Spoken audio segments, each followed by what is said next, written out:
Hola, ¿cómo les va? Estamos en el octavo video con reflexiones teóricas. En esta oportunidad vamos a seguir avanzando respecto de las interfaces, respecto de los sujetos y las interfaces y respecto de la construcción de las interfaces. Ya mm, hemos mencionado esta cuestión de las interfaces, sus reglas y su relación con los derechos, o sea, la dimensión ciudadana del usuario, ¿no? Incluso la posibilidad de cuestionar este rótulo de usuario. Eh, a ver, no somos usuarios de algo que está cerrado. Somos personas, somos ciudadanos, que en todo caso tienen derechos, tienen obligaciones. Hablamos de un contexto digital y cómo las reglas de este contexto digital se articulan más o menos conflictivamente con el, bueno, el sistema legal.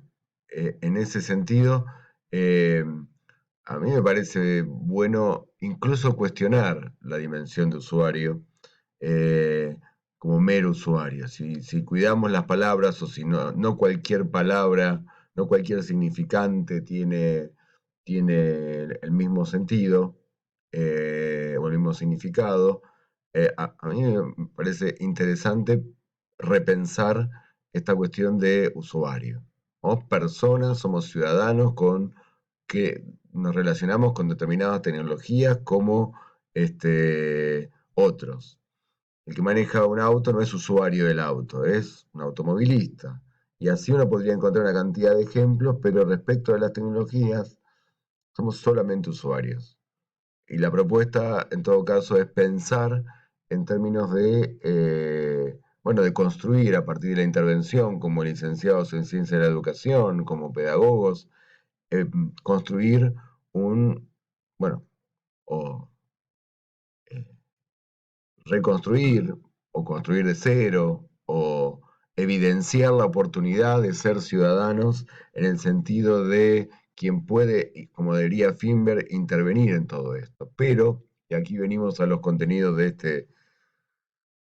este video, para ello hay que ver, justamente, hay que acercarse a la situación, a la escena, al contexto de aplicación, hay que mirarlo críticamente.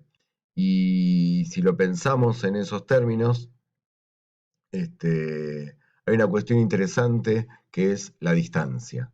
¿Cuál es la distancia adecuada para tener esta mirada crítica? Michelle White escribió en el 2006 un libro que se llama The Body and the Screen, la pantalla y el cuerpo, ahí ella desarrolla la teoría del espectador, digamos. Ella sostiene que uno normalmente está demasiado cerca de la pantalla y que la postura crítica ideal sería la postura de ser espectador, como quien está siendo espectador de cine o espectador de una escena teatral. De lejos uno ve toda la escena, dice ella. Ese texto lo vamos a sumar como bibliografía complementaria, si les interesa. Está bueno como si les interesa esta cuestión de cuál es el lugar. ¿Es muy cerca o es un poco más lejos? A mí, en ese punto, me parece interesante traer a la discusión a Ricoeur, a Paul Ricoeur, cuando él habla de los jueces, eh, de los jueces y la distancia que tendrían que tener como jueces respecto de eh, el caso, el caso que analizan. Y él dice, ni demasiado cerca ni demasiado lejos. Digo, ni demasiado cerca también, fíjense, es parecido a lo que pensaba White, ni demasiado cerca de uno ni demasiado lejos del otro. Habría que buscar una distancia adecuada para no sentirse motivado en exceso con el dramatismo que proponen algunos o que con el que se presentan algunos, ni con el poder que tienen otros, ¿no? Buscar una distancia justa. Riquet lo dice bellamente, eh, y a mí me parece que también esta cuestión, que dicho sea de paso, como nota al pie, está en los consejos que le daba el Quijote a Sancho Panza hace 400 años, cuando frente a la posibilidad de gobernar la ínsula de Barataria.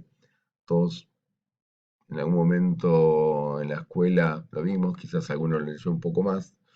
Bueno, hay una parte muy interesante, donde sin hablar de distancia justa, el Quijote le da a Sancho un consejo similar.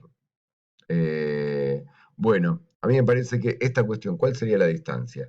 Demasiado cerca estamos interactuando y no vemos, demasiado lejos no vemos detalles. ¿Cuál es la distancia justa? ¿Qué podemos hacer nosotros para construir esa distancia justa?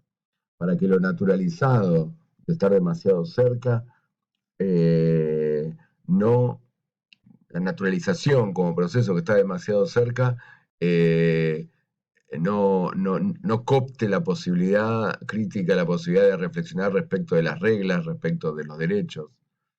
Y bueno, de eso estamos hablando, ¿no? Este, y lo hablamos también en la publicación de contextualización, lo hablamos cuando hablamos de Bourdieu y desnaturalizar, y la propuesta de él de historizar. Bueno, ¿cómo se puede hacer? Nosotros acá en la universidad, en la materia, vamos a ver como parte de esta lógica de buscar la distancia justa, por un rato vamos a entrar en el contexto de desarrollo. ¿Se acuerdan? El contexto de desarrollo, de justificación y de aplicación. Bueno, eh, hasta acá hemos trabajado bastante el contexto de justificación y hemos visto el tema de las porosidades entre los contextos.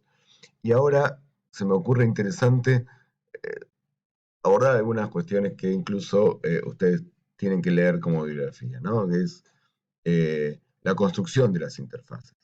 La construcción de este objeto respecto del cual estamos muy cerca y algunos proponen estar muy lejos, y acá venimos pensando en encontrar cuál es la distancia para poder, recuperar nuestro rol de ciudadano.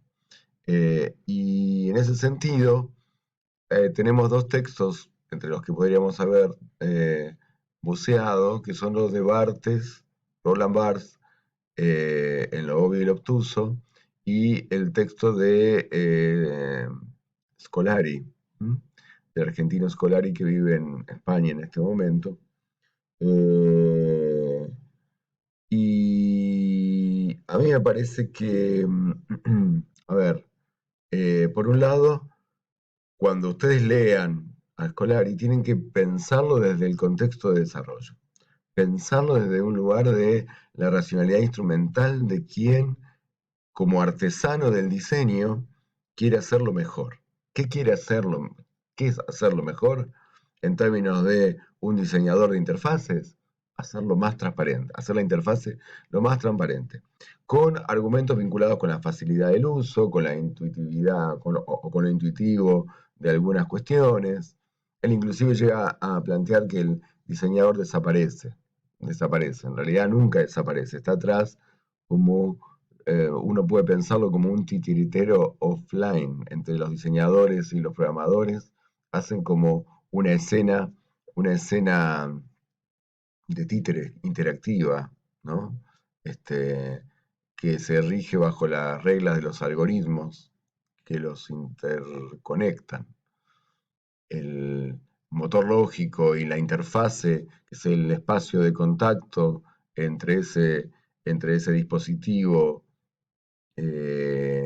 procesador y nosotros, se articulan Y ahí Scolari habla de cómo hacer la interfaz más transparente y usa y aborda el tema de las metáforas. Las metáforas y da distintas reflexiones respecto a la metáfora. Pero la metáfora, ¿qué es? La metáfora es eh, la posibilidad de ubicar algún elemento de un campo semántico en otro. Y de esa manera, bueno, en la literatura, uno gana en poesía, si se quiere. Y acá, en el diseño de interfaces, uno gana en transparencia. Hay cosas que uno no tiene que decir. ¿Qué interfaces vemos nosotros todos los días? O que ya no vemos, justamente. Eh, bueno, el escritorio de la computadora, de las PC o de las notebooks y demás, no es un escritorio, pero funciona como un lugar donde uno tiene algunas cuestiones, algunos más, algunos menos. Es una metáfora que está anclada en la oficina, ¿no?